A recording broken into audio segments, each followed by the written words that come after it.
talking about like Donald Trump's attorney, Okay. and like she's like really pretty, like the attorney. Oh, it's a female. Yeah. Okay. So that was the whole. She was getting interviewed, and he's like, "Hey, like Donald Trump comes across like as like a woman hater, and like you hear all these bad stories about Donald Trump, right?" Hmm. And she's like, "No, it's actually the opposite. Like most of the people on our team are women, and like they're all like badass like women, you know." And she's like, "And I'm like in charge of all of them." He's a woman. He's a woman lover. Yeah. So, and he said it. He's like, "The women have something like different than men do." So we started talking about it, and so I'm like, they were picking on her because she doesn't dress like a lawyer. She's like always like in Gucci and like nice clothes instead of like a suit. And I'm like, hey, you come across like that.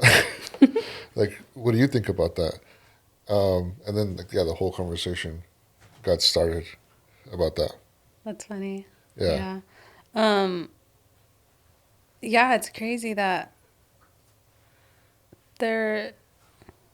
I wouldn't have thought of that. That I would have thought that it was all men on Trump's team for sure, not women. But I agree that when I heard that comment that women are more distracted by life, and that's why men are more successful in the real estate industry. Yeah. I didn't agree with that because I feel like because we women can handle all these different tasks and everything, we can get so much more done, you know. Yeah. And not against men. I mean, men are great too.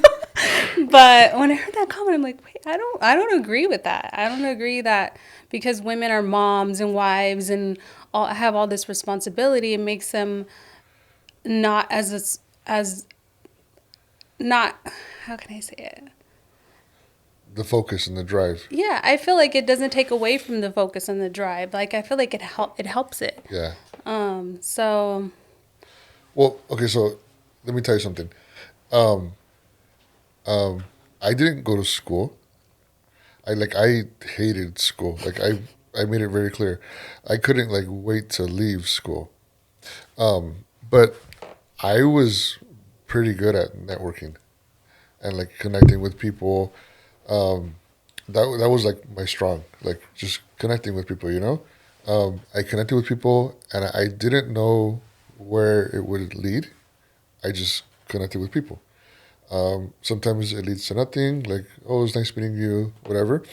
And sometimes it leads to like other stuff, you yeah. know?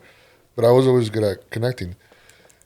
And it's something that was like from our culture, right? Like growing up, maybe it was the same for you. Like, when we went to a party, the first thing like our parents told us to do, Say hi to everybody. say hi to everybody, right? And before you left, Say bye to yeah. everybody. And at least in my house, like if you didn't do that, like when you got home, like they made an example Yeah. of you, right? Or sometimes right there, like at the party, like they'd make an example. So you learned really quick, like you say hi and you say bye. Like Hmm. something like so simple as like saying hi and bye to people, like you're already so far ahead of Hmm. everybody. I agree with that. The the school, like it didn't show me that. It showed me a lot of stuff that I didn't necessarily really need for my job now. My job right now is mostly connecting with people. Yeah. So it's the same thing I think with women. Like you've been trained, not trained, you've learned a bunch of skills, Hmm. wife, kids, mom, like Yeah, you get that nurturing, that caring, that I mean, men have that too. But yeah, I do feel like women practice it a lot more and it's really important to have in this industry. I didn't go to school either. I didn't graduate. I mean, I graduated high school, but I didn't go to college, and it was just a choice of mine because I had got a full 4 year full ride scholarship so you were to. really good in school. Yeah, I actually was really good at school. Like I got good grades. I was like a teacher's pet. Like I loved the teachers loving me, and I thought that I wanted to go to school. And once I I had that scholarship, I had already went to my dorm and like picked my dorm and everything. Wow. And I just decided not to go. And there was a part of me for a while that regretted not going to school, but I mean, that part of me, I've grown out of that because I realized that I learned so much more just in life that has helped my career, like, or helped just me be a good agent, that I don't really regret not going to school anymore. But you were like there. I was like there, like I was. So did you actually like start going to classes, or did you just never even got? No, I didn't. I mean, at first I would regret it only because I felt like because of a boy that I didn't go to school. And then shortly after high school, I got pregnant with my oldest daughter. So I did end up going back to school to do some. I went back to City College to do some classes when I was pregnant with my second daughter, but it was just too much for me, and I I just stopped going. So So you have two kids? I have two daughters. I have a 16-year-old and an 11-year-old. Wow. Yeah, And two girls. you had them really young. Okay, so um,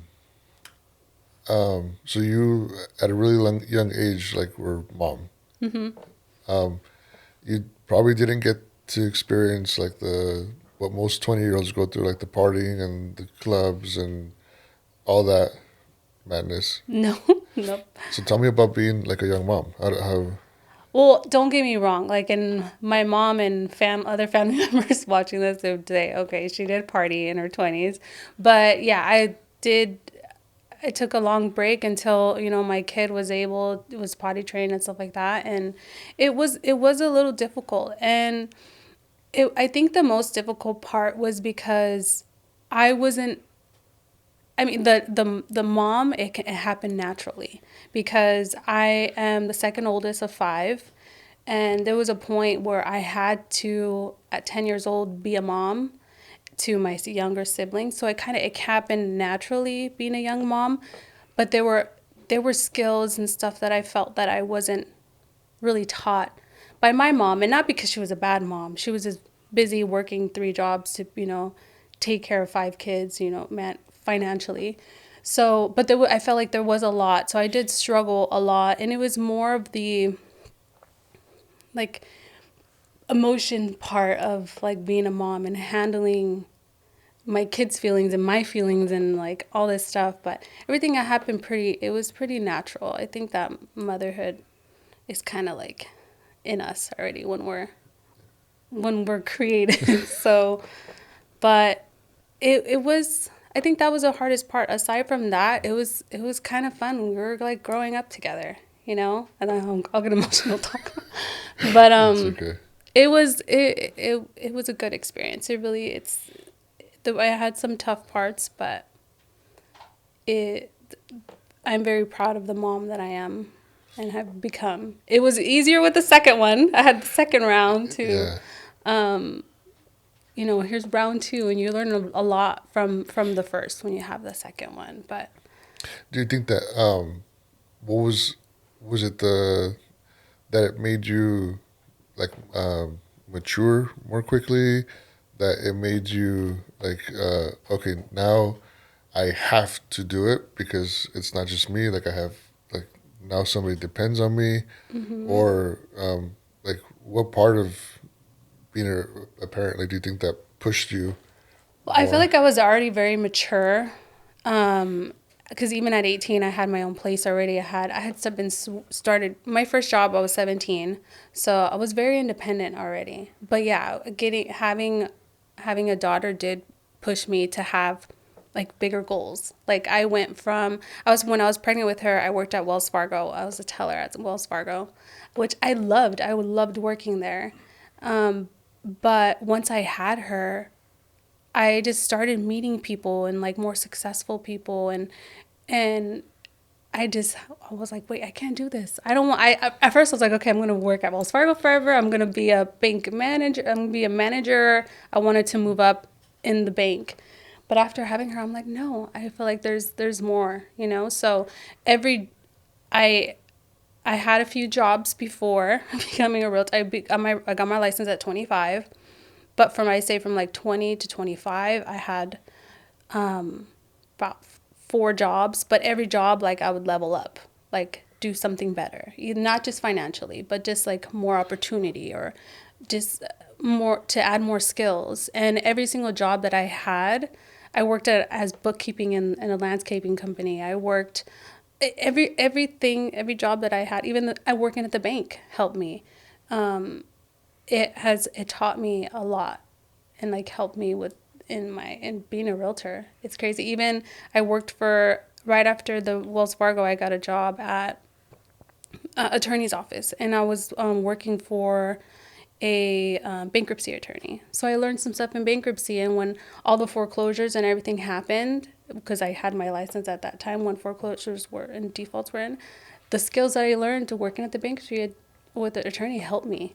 So, I think I got off topic, but It's okay.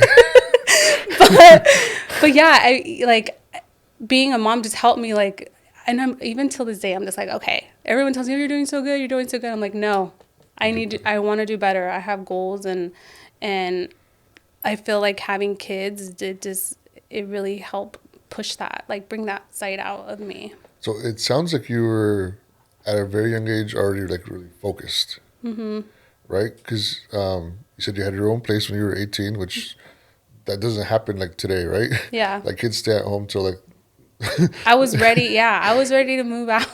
I was ready. As soon as I graduated high school, I'm like, okay, bye, mom. Actually, I moved out before I turned 18.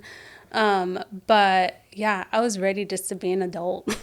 Like, okay, ready to handle life. yeah. So you were very very focused. Wells Fargo, that was your first job, or So my mom works at Macy's, okay, and she got me a job there. So I started working there while I was still in high school. That was my first job. okay.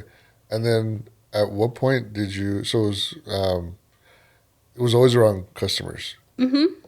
So it helped you like develop customer service and a bunch of other skills. Yeah, At, well, at, Macy's, the motto was outstanding customer service. You have to, it's not good customer service, outstanding. at But what point or what happened that like all of a sudden like, oh, let's try real estate. so along the lines, right after the landscaping company, I started working for a boutique broker. Okay. And he did everything from property management to development, and he did tons of investing.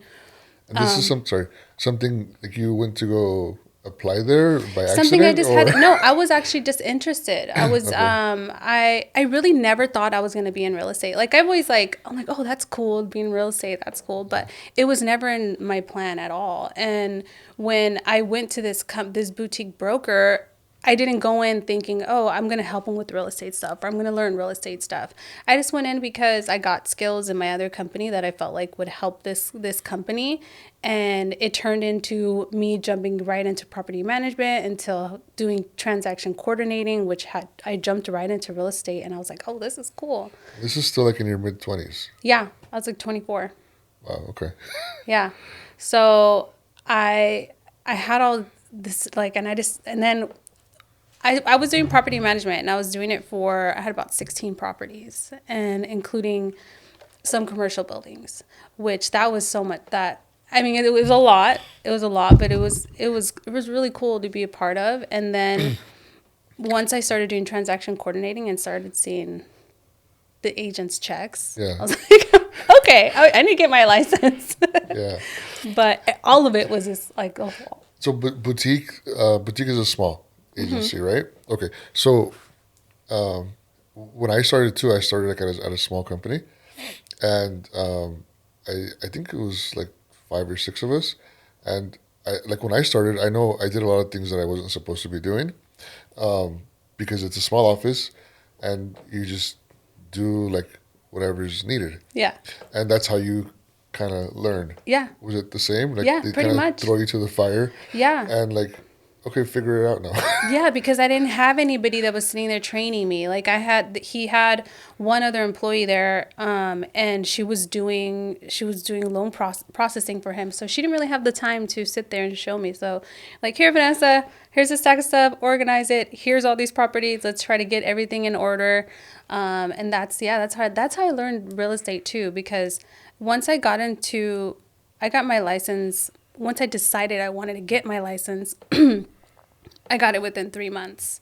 I did the online classes, passed all that, and then went and did my state test. Took me a few times to pass it. I'm not gonna lie, but the time that I did pass it, it was my birthday.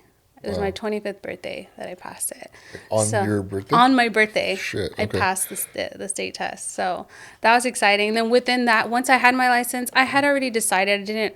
I mean, I had learned a lot from working with that company, but I had decided it was not going to be long term for me. So once I got that license, I jumped onto a bigger team, and then I started doing all the operations for like the real estate side and investor side.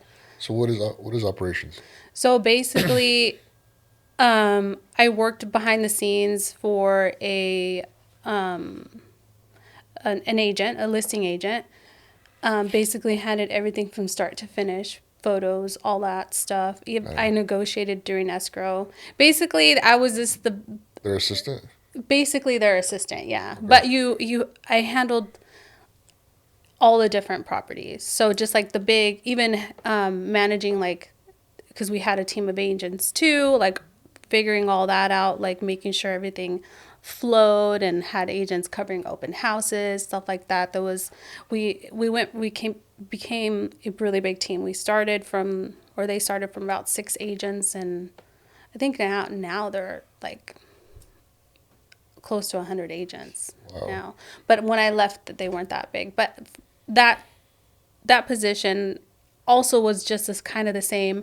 I was a new agent. I only had gotten my license, and because it was a few months after I got my license that I got this new position, which I negotiated a really good salary. And when that was when I was like, okay, I negotiated really good pay for myself. I'm like, oh, I maybe I can be a good realtor too. But anyways, I kind of jumped in not knowing anything. And that was during the time where there was notice of defaults in the foreclosures, and it was crazy. And I had my notary license too, and man, there's some stories I can tell you about like what I experienced. And it wasn't just like being in the office and handling paperwork, like out in the field, like dealing with like actual people with problems because reasons why they fell behind on their mortgage.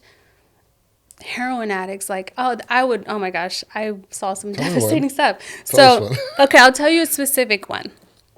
There was a guy that he was a heroin addict, and he had 2 young kids. And at this time my kids were a little younger too, so like it really hit home to see him struggling. So I was there. I I have a soft spot for people with addiction, and I just wanted to help him so much. And it broke my heart because I also, the team behind me did help support as well, but we did so much for this person. And towards the end, like to the point where I was getting U-Hauls to help move him out. Like he had this beautiful house in Pacific Beach, and it was just stacked with stuff, and not a condition that 2 young kids, mind you, a little girl and a little boy, lived in. So I wanted to help this guy so bad, so bad. And I did. We ended up helping him, sell. He ended up selling the home, and he got, good amount of money in his pocket for this property. And it broke my heart that the last time I seen him, which I met him at a park right there in Pacific Beach, and he had his 2 little kids, and we were finalizing all the stuff, and he was high as a kite. Like, and I felt so bad for these kids, and but I mean, I did my best, and I just wanted to help him so much, and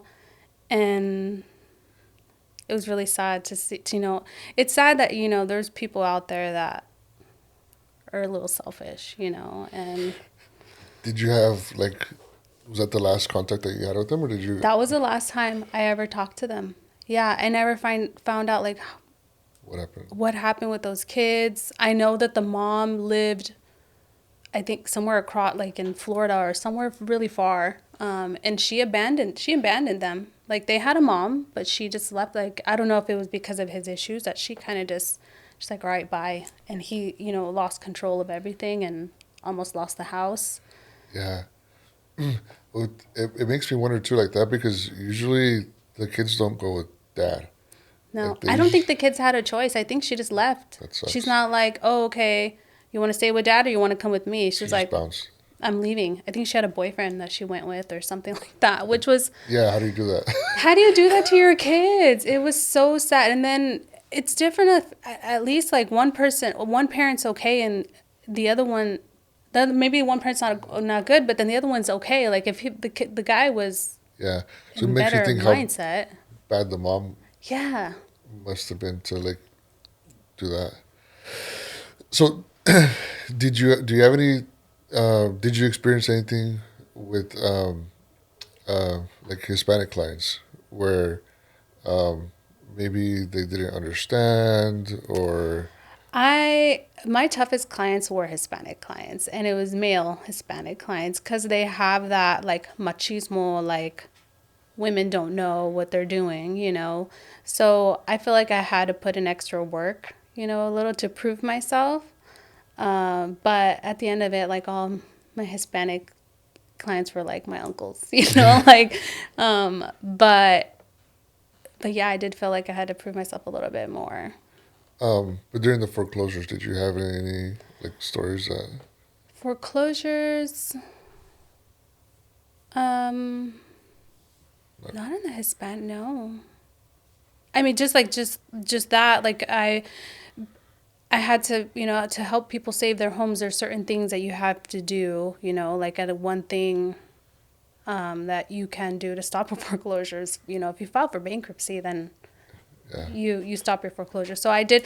I assisted some people with things like that, and there was this one client that I was like, okay, we have to do this. I had everything ready for him. Just, he had to sign paperwork, take the stuff to court, and he wouldn't listen to me. Like he was, terco, like, no, no, no, okay, like, or just pushing things off. And to the point where we were there to file and it was just too late. We didn't make the cutoff time. And he ended up losing his home because he didn't listen to me.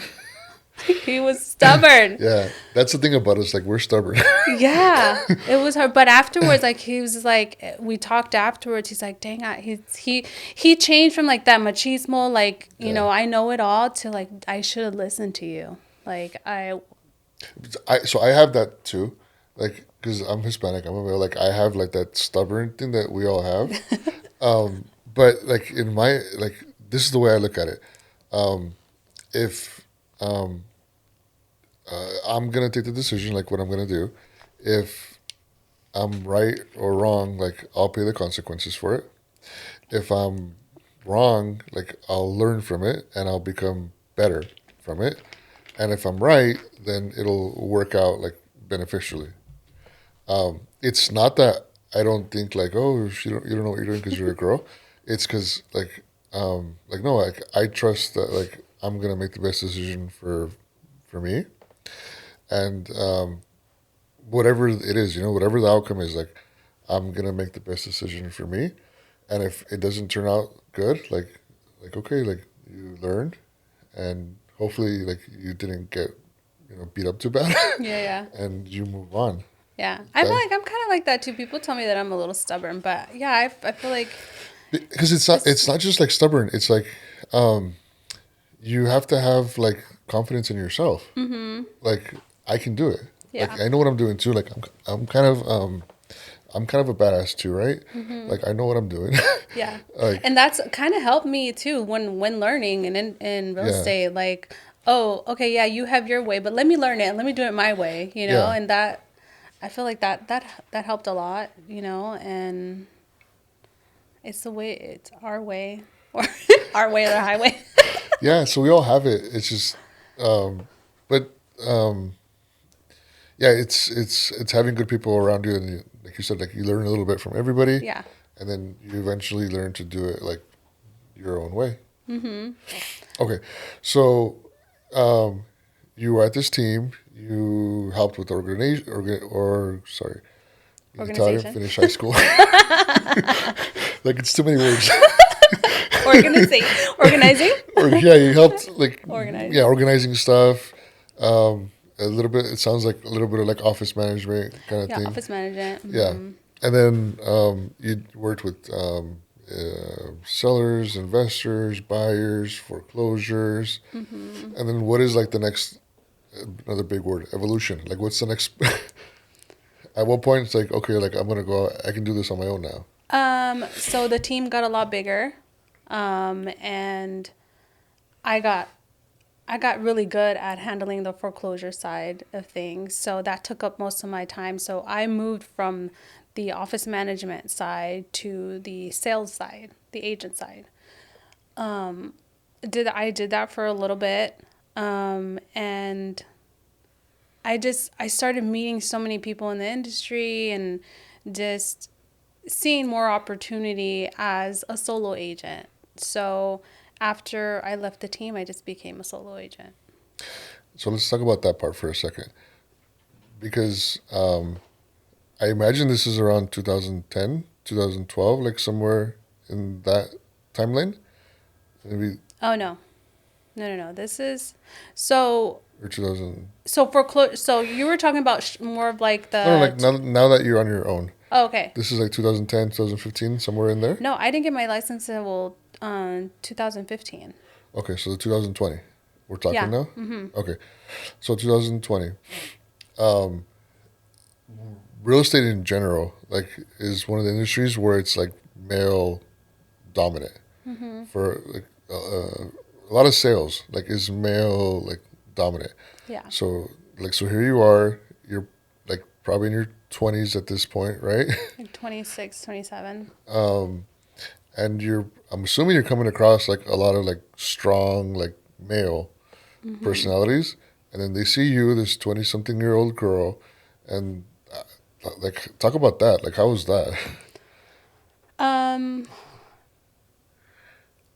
I mean, there was a lot of flirting, not on my part, but yeah, you do. It's just, I started to be careful with my conversations, and I started being more aware of the people that were around me, like trusting people, and even sadly, like being able to like be yourself and drink around people, because there's some scary stories, out there, people being taken advantage of. Yeah.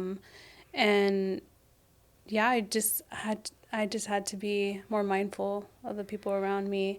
But I struggled as a solo agent, and I ended up teaming up with a male agent, which he was cool, super cool guy.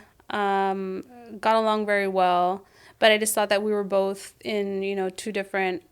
It worked out for a little bit, but we were two different mindsets, and I ended up joining a team after that. But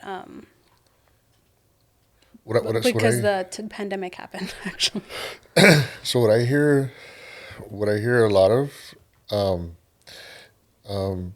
like is with younger agents, like women or male, like they don't get taken seriously because of how young Yeah. you are, and then I get the question, how old are you? All the time. yeah. Even till this day, how old are you? How long have you been in the industry? Just because I'm young and pretty. No, Like, but I imagine it was even worse like then, right? yeah. Because you were even way younger. Yeah. And actually, one of the reasons why it didn't work out with my partner was everyone assumed that I was like his little, are you his girlfriend? Yeah, Are you guys together? Like all the time. We got the question all the time.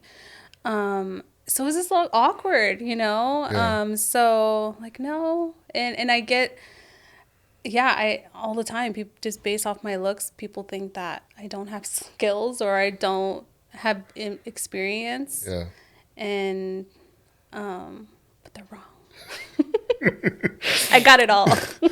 So there's an agent that I know. It's not just one of there's many similar stories where like they they're new in the business. They're maybe like in their late teens, so 19, 20, 21, starting out. And again, like they also look very young. Well, they are young, right? And nobody takes them seriously. So they'll partner up with like an older agent just to give them the credibility. Like, but they're actually the hustler. They're the ones generating business, and the old person's just there, or not old, older Yeah. person is just there like for credibility reasons. Yeah. Like, oh yeah, like he's my mentor or Yeah. whatever, just to like, yeah, like, oh yeah, like I'm legit, like get me in the door and like Yeah. I'll do the rest. Yeah, and that was another reason too why I partnered up with him, because he already had a presence in the industry and exactly like credibility. Yeah. I wanted that, and I realized though, like even just working with him, like I already knew so many people, and it's so important to not just know people, but to have good relationships with people in the industry, like to work with people. And once you're done with that transaction, that agent on the other side is gonna wants to work with you again, is gonna look forward to working with you, and I created a lot of those relationships, and I think that's what's helped me a lot too, just So being likable. yeah. So before we go too much further, we should have probably done this at the beginning, but I forgot about it. What? Okay, so last year you were named top 3% broker in San Diego. So what does that mean? Top 3% agent. Yeah. Top 3% agent in San Diego. What does Which that mean? basically I'm part of the top 3% of all the agents in San Diego. County. All over San Diego County, of So course. Yeah. San Diego is the second largest county in the largest state in the United States. I'm assuming the first is Los Angeles. Yeah. So it's a big deal Yeah. to be like the top 3% of like pretty much the entire state. When I started making those top producing lists, I was at top 10. I'm like, okay, next year I'm gonna be top 5, and then I made top 3. I'm like, oh, cool. I was really excited about it. So that's, if you don't mind me asking, how many transactions is that? Do you know? Last year for it's so every depending on which association you're part of, everyone has their own scale. But I think to be top 20, you need to be top 3, you need at least 20 transactions. So last year I had closed 20 transactions. Okay. And then the year before that, you were top 10. So you Top were 10. also. Yeah, it was like I think like it's like 15 transactions, and then it goes lower and lower. 10, and then So this year, are you going to be like top 1%? well, I just closed my 50th transaction. 50. 50. 50. 50. So Yeah. you doubled last I year. more than doubled last year. And you don't have like a 100-person team. No, it's just me. It's just you. Yep. Okay. So, how? So, like I said, I'd be in. Because people are struggling to like sell one house Yeah. a month. And like you did, that's like average 5, 6 a month. Yeah. And you have 2 kids. I have 2 kids And you're also a wife. and 2 dogs. So you have 4 kids. It's a lot. It's a lot. But it's because of those relationships that I built in the 9 years that I've been in the industry. I have, some really good clients, really good one in particular investor that, buys a ton of property, and I help him acquire the properties, help them acquire properties. And yeah, I question myself too all the time, Eddie, like how do I do it? Like, I don't know how I do it. But it just takes a lot of balance. A lot of late nights Yeah. working, but I love it. A lot of weekends, like you give up. I give up a lot of weekends. Because Yeah. if you're doing open houses, that's usually on the weekends, right? Yeah. I do. But I've learned to not do, so I've had this control issue. Like, I need control of everything. And I have learned to, hold back a little or push back a little on that, because I started delegating, started, not putting so much on me because, you need that time with your kids. You need that time with family. You need that in your life. You can't just be work, work, work all the time. Yeah, because then you forget why you're doing it. Exactly. And then having those moments gave me, allowed me to appreciate, you know, the career and being able to have this time with my family too. Well, what do your kids say? Like, do they? I imagine at first they complained. Like, Oh, what? they complain, yeah. Like, why aren't you here at open Well, house or whatever? yeah, they do. They have their talks with me sometimes, but it's more like they understand. My kids are very understanding. But they will tell me like, "Mom, you seem very stressed and we feel like you're taking it out on us." Like they'll tell me straight up like, "Mom, we know you're stressed out about work, but It's we not my don't fault. want, yeah, it's not my fault." So my kids they put me in check sometimes, which sometimes I feel like I need it because I'm like, they're right, Yeah. like trying to keep work and life separate, like home life and work life separate, it's difficult sometimes. So if you don't mind me asking too, because I have this problem, like with your partner, like that must like cause a lot of tension too. I mean, it used to cause a lot of tension, but I think that throughout the years it's gotten a lot better. I mean, my partner, he's my high school sweetheart. We've been together since we were 16 years old. It's crazy. That's good. Yeah, we're kids when we started dating, and we literally grew up together and had to learn a lot about each other. And one thing that he's had, I mean, there was a point where there was an issue about me making more money. I don't think I should put I don't know if I should talk about You're like this. cut. Hashem, the cut. Which it used to cause a problem, Yeah. and And he's Hispanic. he's Oh, so this is a Hispanic. big problem. Okay. So yeah, it became a problem, which I never thought of myself better at all, just because of money. Because we have both been like at one point he's doing a lot better than I am, or like it's not always great in real estate too. I've had a few years where I struggled too. So I feel like throughout the years we've been able to or been able to like understand each other, and also me giving him his place too, knowing that because of our culture, he might feel some type of way. So I learned to not also be like, oh, he's mad because of this. Like, no, more about like understanding your partner too, and understanding their feelings and putting their feelings before yours sometimes too, most of the time. Sacrifices. Making sacrifices, yeah, it really is the making sacrifices. And I'm for so long, my motto was happy wife, happy life. Yeah. And I don't agree with that anymore No. at all. No. I really feel like and it's not even 50-50. It's 100%, 100%. You want it to work, especially after being together for so many years. And you both have to put in that effort. Yeah.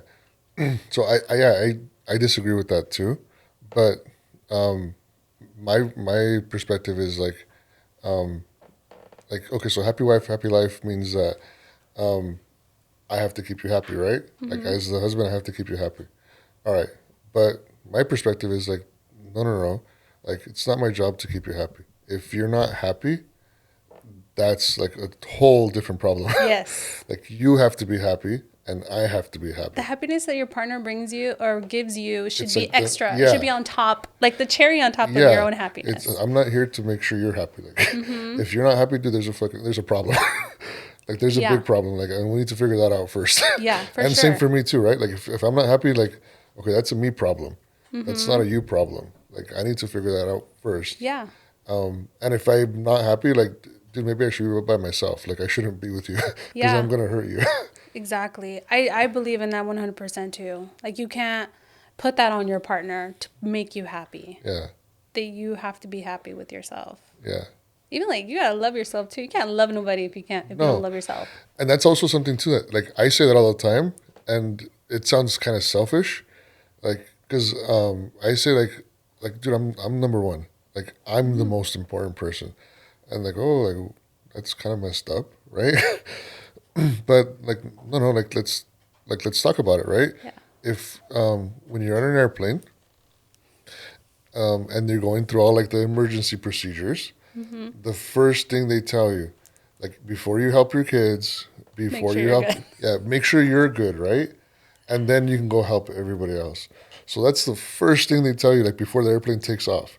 So it's the same thing, like in just general purposes. Like, dude, if you're not okay, like you cannot go help other people. Hmm. Like you have to be good, and like from a good place, and then you can go help.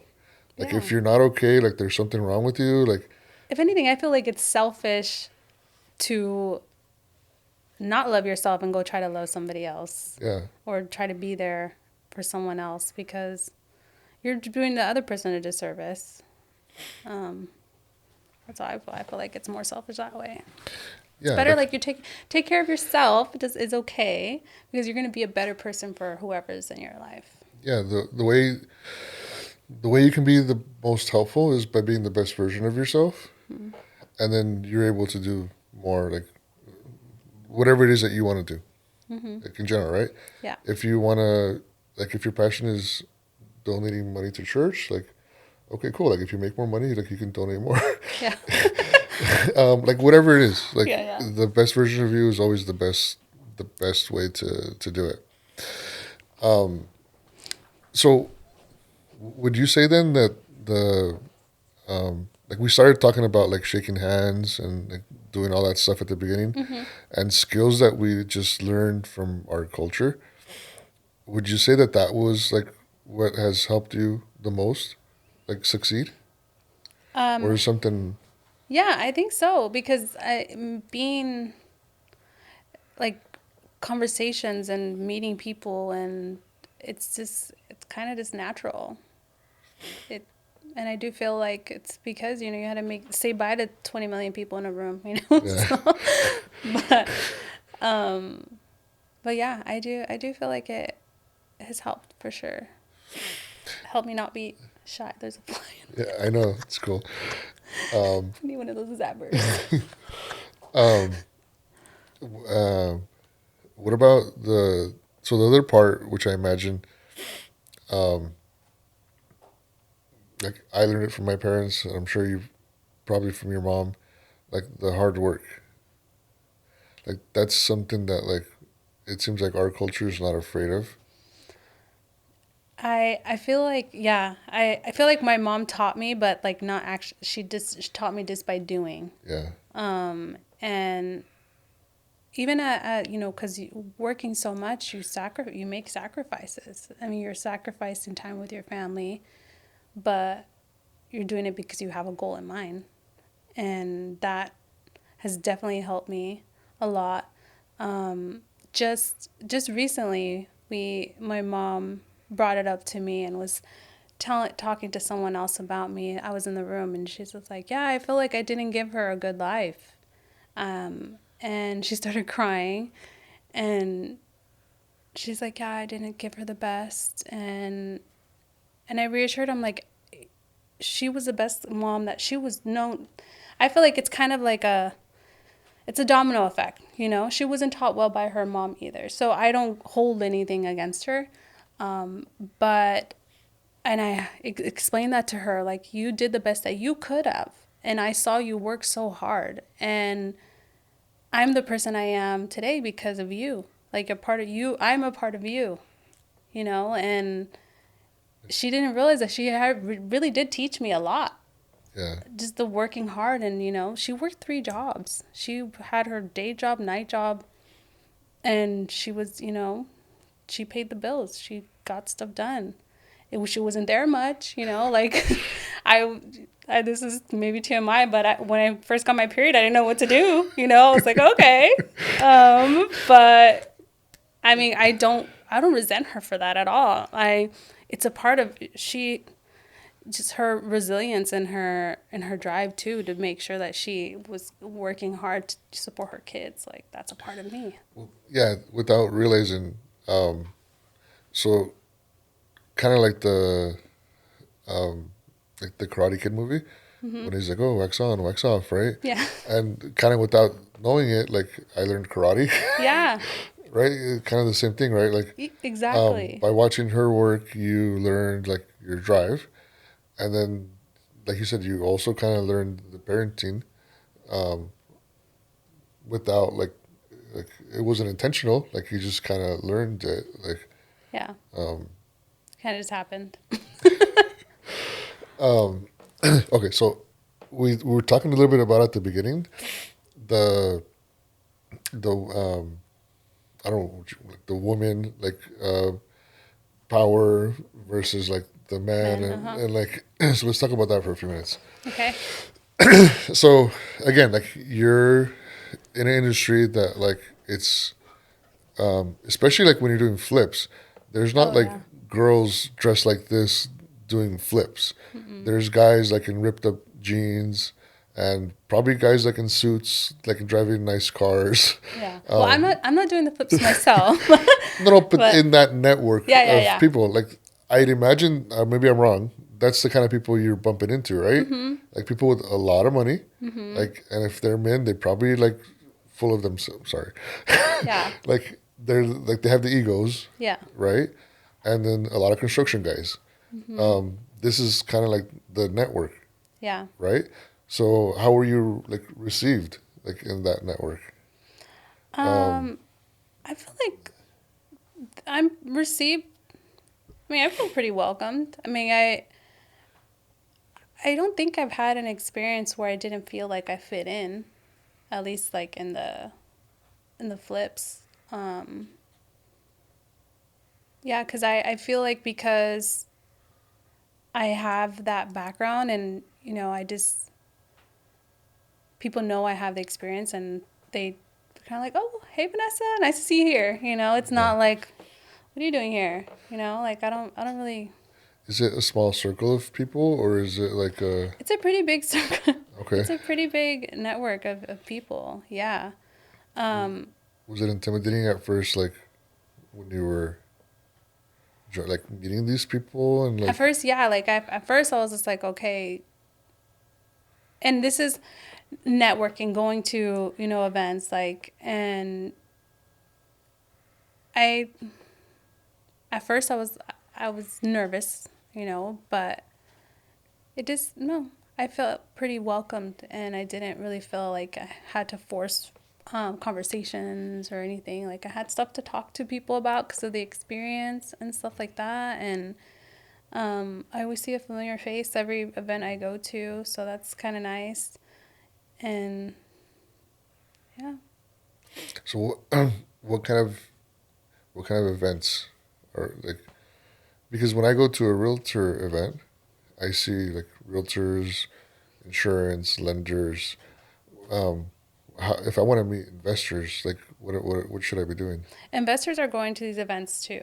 Okay, These same events where the realtors and every lenders and everyone's going to. The investors are there too.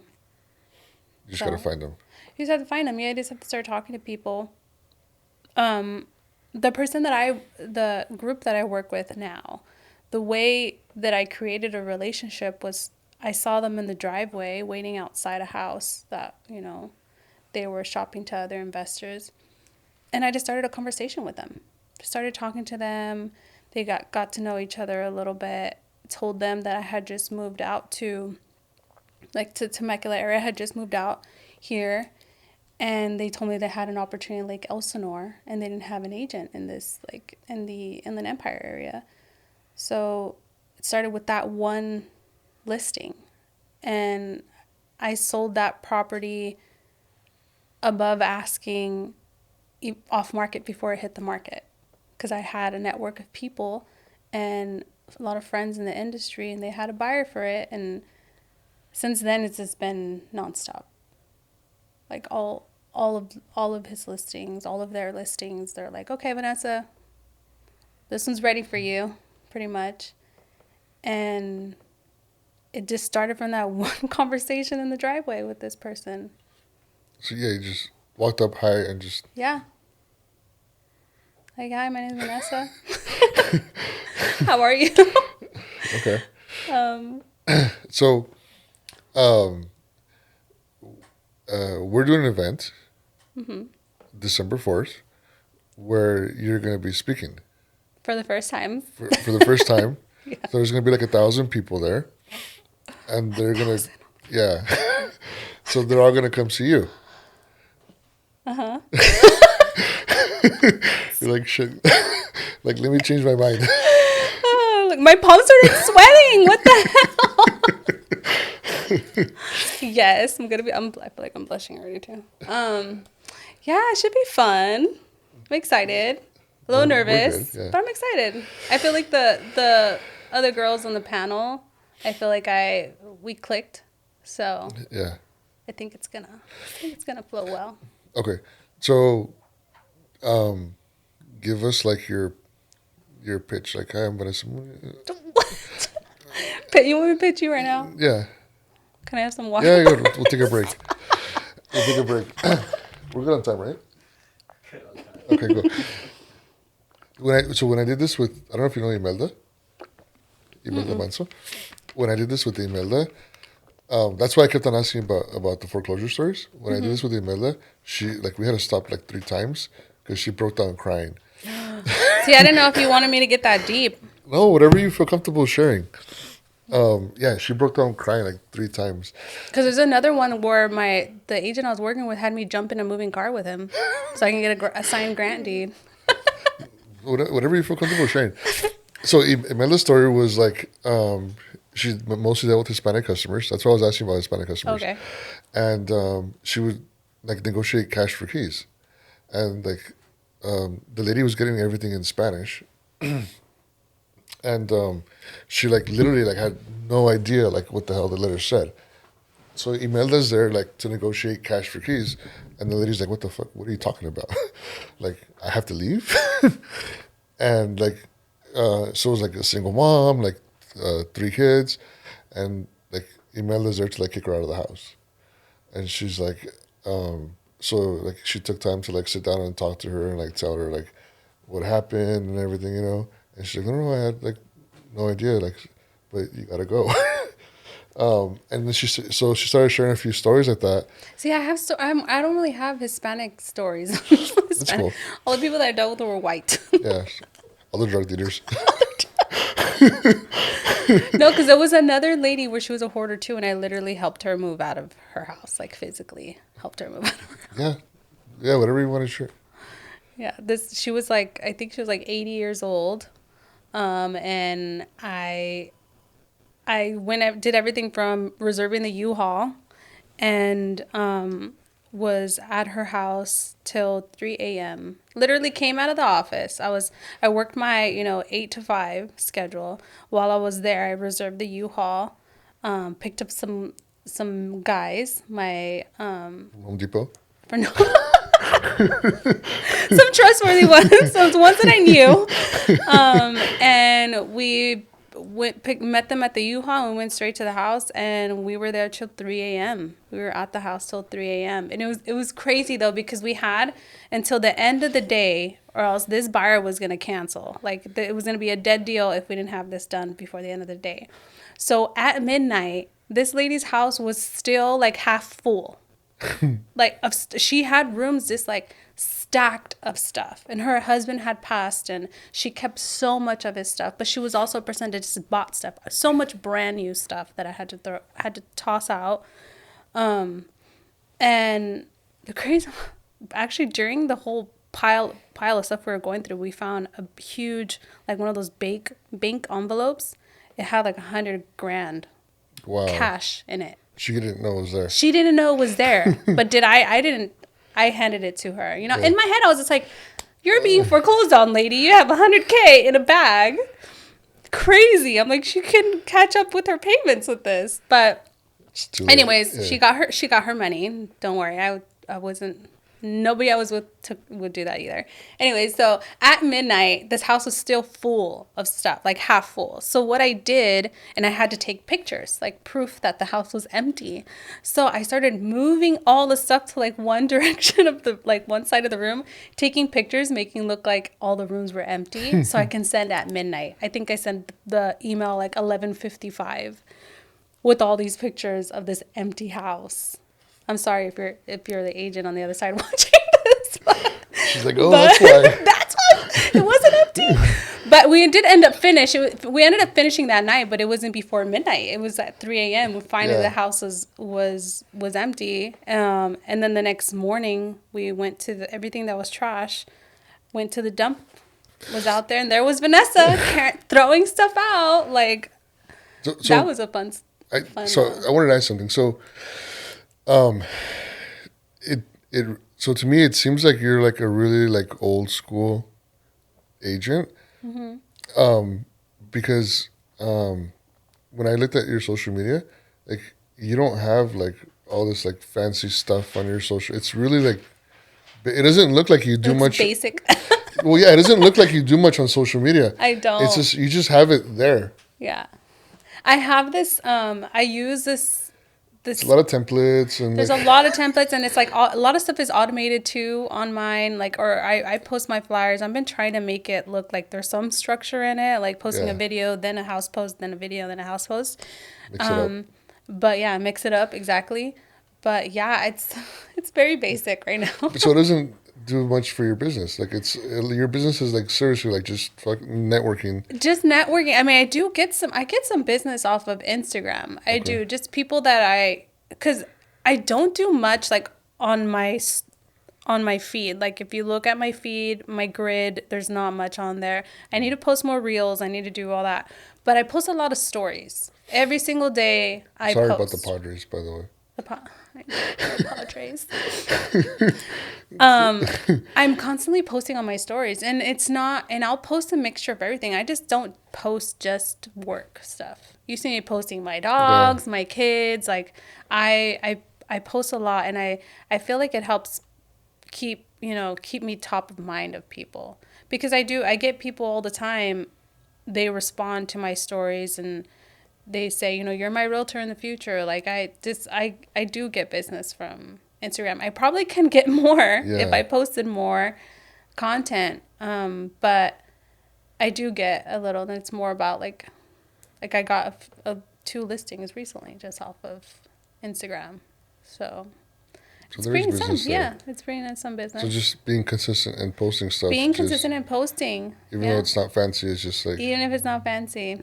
Yeah. Even if I have like a bad, like wild hair and no makeup, I'm just like, because people want to relate to you too, Yeah. They don't want you don't want people to think of you like this like working robot and you just like work all the time. And no, you're a person too. You have, Like, I think I've called you a few times and you're like, I'm like, are you busy? And you're like, no, I'm having my cheese and crackers here in my car, like my lunch. This is my lunch because I didn't have time for lunch. Like, so I'm eating crackers and cheese. I'll go a day, like I won't eat. Like that's right now I got in my car and my husband went to go fill up my tank and he left me water and snacks in my car because he knows that I won't eat if I'm driving all around, because after this I have some driving around to do. But yeah, I'll forget to eat. Like I'll just be in my car all day and like, oh, is that my stomach? Yeah, I haven't ate. Like my stomach's eating itself right now. Yeah, I need something. But yeah, I just like to share a lot. I think sometimes I overshare, but I feel like that sometimes, and there's times where I'm like, oh, should I delete this post? Maybe this is too much. But no, I'll leave it. Like, well, what I learned too is like, because sometimes I'll post stuff that like I'll have to check like with my girlfriend, like, hey, is this offensive? Like, is this like too much? I ask my husband sometimes, like, is this okay? But now like I'm like, I just post it like anyways. Mm-hmm. I'm like, if I offend you, that means like we're not cool, Yeah. Like unfollow me. Yeah, that's cool, dude. Like, yeah. Like, everybody doesn't have to like me. Exactly. Like, some people are actually probably don't like me. Yeah. And I had a problem cool. with that for so long. I cared so much about people liking me. Yeah. And what good does that do? Yeah. Just be yourself, and who likes you likes you. If who doesn't like you, then yeah. Like I've talked to the realtors and like just like the way they carry themselves, like not everybody is like suit and tie guy. Like a lot of realtors are like dressed like how I'm dressed. A lot of realtors are dressed even like more like casual, Mm-hmm. And it's just like it hits like with their clientele. Like I have like some realtor friends that like they have like really bad like accents, like cholo like accents, you know. And like, guess what? Like cholos buy houses too. That's true. Like That's true. those people buy. They need somewhere to live too. Like they buy houses Hmm. too, and they go to that guy because they look like, it looks like them. Like so, like oh cool, I can relate to that guy, and I feel Hmm. comfortable with that guy, and it's not some Exactly. stuck up dude in a suit. Like Hmm. that's like my people, so I feel comfortable with that people. And then I have realtors like that. They have like horrible English, like Hmm. they can't understand like what they're saying. But guess what? Like the people that can't speak Spanish or English, like oh that's my guy. Like Yeah. I need them. Or the So people that you just connect with better than what either of these people, suit and tie people that have been doing it 30 years. I've gotten listings competing with agents like that, and I still get the listing because not everyone needs to be in a suit and tie and look like they know what they're saying and doing all the freaking time. Like people want to be able to connect with you as a person. So I feel like that is like a good quality to have. Not like, okay, let me wear a suit and tie because everyone else is wearing a suit and tie, or let me dress up because everyone else is doing it. so I had the I was like jacket and suit guy for like a really long time, and I was working at an office, and the customers like they would look at me and then they'd like walk like the different direction. And I'm like, what the hell? Like what's going on? Like I've had to tone it down for sure. Like if I know I'm going somewhere where there's like older women, or just like if a client is the wife is going to be there, like I won't wear like skin tight cuz I have lost listings because of the that. women get Yeah, jealous. cuz I get signed with the husband, and then the wife sees me and she's like, "Oh no, I have someone else." So I've lost out on that. So I've had to tone it down, wear some baggy jacket, not look as sexy, Yeah, So there's a time and place, of course, for everything. yeah. No, I agree. Like at that office, like it was. I asked the girls later, like, why don't they want me to help them? And they're like, oh, I think it was a joke. Like I don't know, maybe he did say it. He's like, oh, parece inmigración. Like, like he looks like immigration, you know? Oh, okay, Like okay. because it You're a was a little lot of intimidating. Hispanic. Yeah, Yeah. a lot of Hispanics. I'm like, okay, that's cool. They want us to like chill, you know? Yeah. Yeah, some Um, other people are already going into this situation nervous about it, and they want to seem like they want to talk to someone that's like a yeah. person, like not that you're not a person because you dress up, but just like No, but what a I little found more. is like this, I'm less intimidating. Yeah. If I'm because I'm already like a big guy, and like if I'm wearing a suit, like I just like oh like I'm even more intimidating.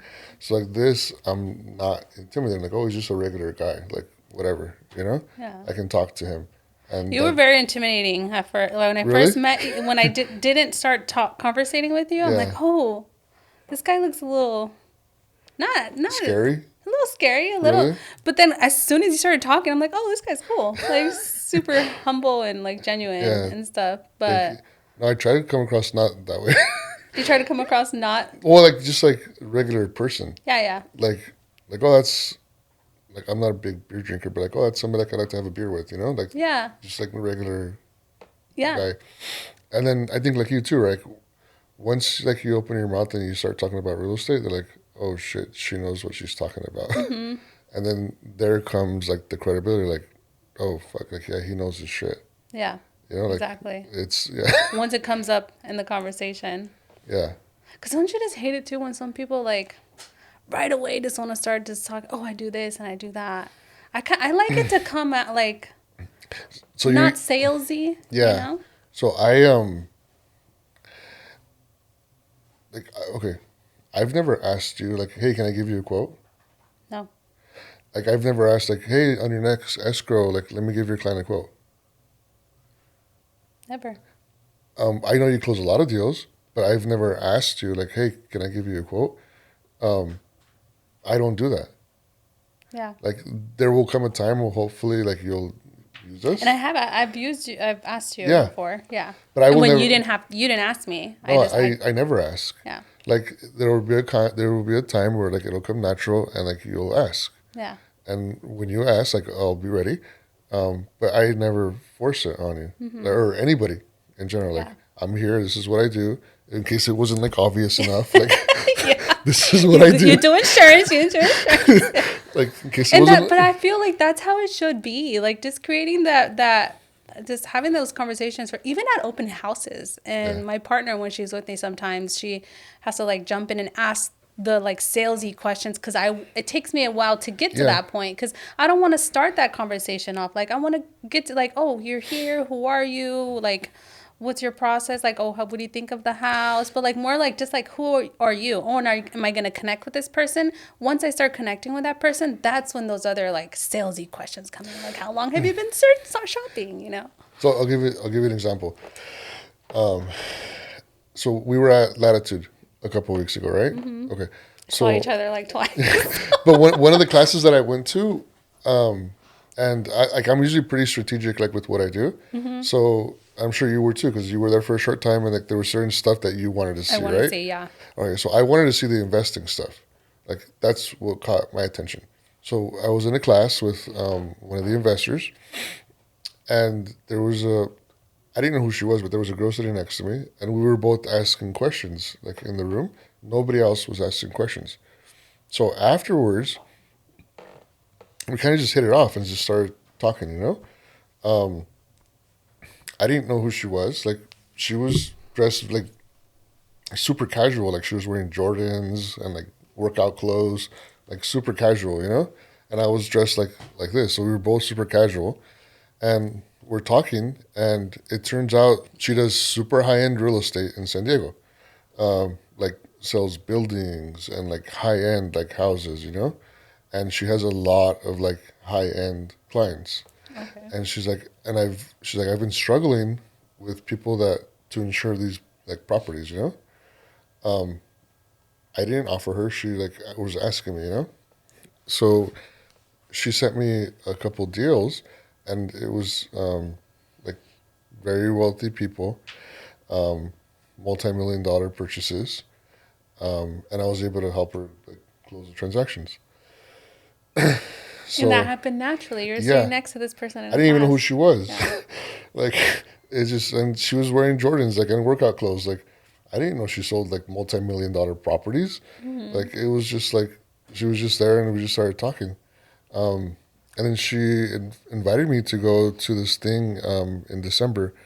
It's like a convention for business owners, businesses that have multi-million dollar valuations, and it's like a year-end planning and like business For the following strategy. year. Yeah, but it's like a bunch of like high-end. It's not a real estate thing.